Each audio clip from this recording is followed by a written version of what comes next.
आज शुभ दिन हो जन्मदिन कान्हा के। आज शुभ दिन हो जन्मदिन कान्हा के। घर घर खुशी मनेला सब जमाना के। आज शुभ दिन हो जन्मदिन कान्हा के। घर घर खुशी मनेला सब जमाना के। साल भर में आवेला ई शुभ दिनमा। साल भर में आवेला ई शुभ दिनमा। अन्न धन सभे लुटावे खूब खजाना के। आज शुभ दिन हो जन्मदिन कान्हा के।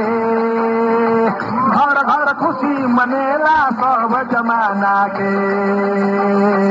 आज शुभ दिन हो जन्मदिन कान्हा के। घर घर खुशी मनेला सब जमाना के।